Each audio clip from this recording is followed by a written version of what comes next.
Yeah, we still got things we got to get cleaned up, Austin, particularly offensively. And obviously, the biggest thing offensively is we got to make some shots. We got to make some layups, areas that we're struggling in right now. But execution wise, continue to make progress there. I thought a lot of good things in the second half of the Chicago State game.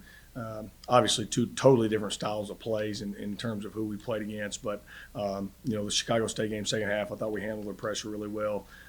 Scored the ball much better. So continuing to be a work in progress offensively, but that's things that us as coaches we got to get figured out and get these guys in positions where they can be successful.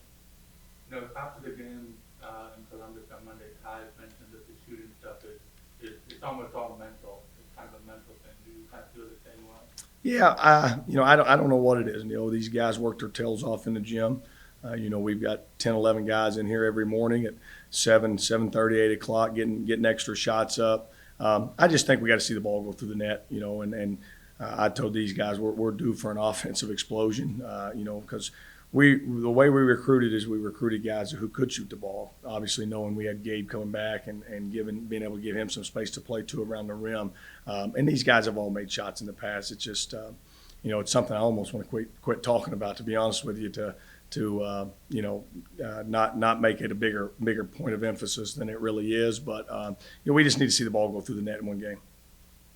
Speaking of that, is it possible to kind of just steam that up from the start of the game? That draw up thing, specifically trying to get guys open so you can see the ball go through the net the way you want to. Yeah, I think our offense is designed obviously to create advantages, and when that happens and we get below the free throw line, obviously read help and get those opportunities for those kick out threes. And for the most part, I thought, especially early in the game against Ohio State, we had really, really good looks. Just again, for whatever reason, they didn't go in. But we're going to continue to work on it, continue to feed our guys full of confidence. We want them shooting open shots.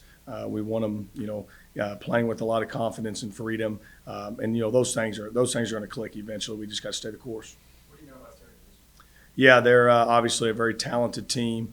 When you talk about what they do offensively, they do a couple things very, very well. They're one of the fastest paced teams in the country, even going back to last year. They're a team that is extremely, extremely physical, especially on the offensive glass. Got to do a great job defensive rebounding. They've got a couple big kids inside, Davis and Lampcombe, who are really, really big physical post players that they like to play through around the rim. So we've got to be ready for those things. And then guard play wise, they've got some guys that can really score the ball as well. So, it's a typical high major Power 5 game. We've got to be able to stop them in transition. We've got to be able to keep them off the glass, handle their size and physicality. And then from a guard standpoint, they got guys that can drive it, guys that can shoot it. So we've got to be really, really disciplined and execute our defensive principles at a high level.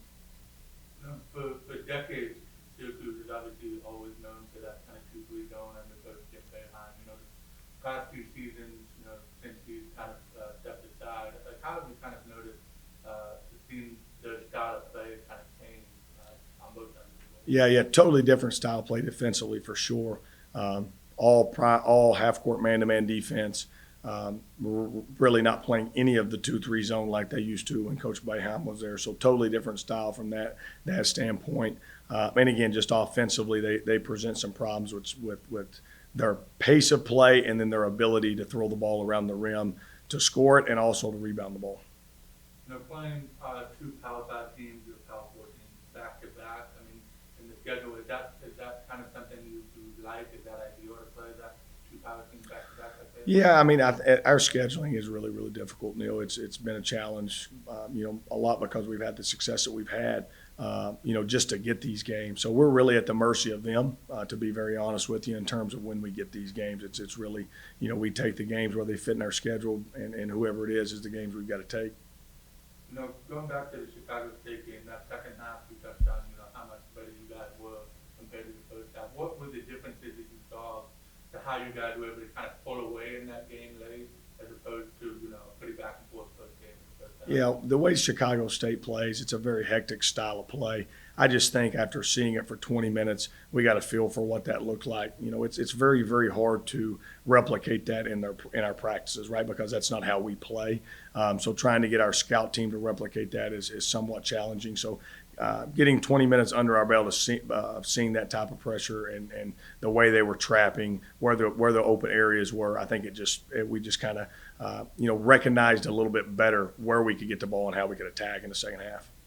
Seeing these different styles of play, the first two games in non-conference, how can that help you guys once you get, ready to go into the Horizon? Yeah, I mean, it's all, game plan specific, right? Everybody plays a little bit different. So our guys are learning that, each game presents its own opportunities, but also presents its own challenges. So being able to absorb scouting reports, absorb how we're trying to attack defenses, those things are certainly going to be beneficial to us moving forward. Do you have an update on Emmanuel or no? Say that one more time. Do you have an update on Emmanuel? Yeah, no real update on him. It's still, lower leg. It's just he's in the process of healing, and his situation is different because he had a surgical procedure, and just depending on how that bone heals over time is going to be depending upon when he's going to be able to return.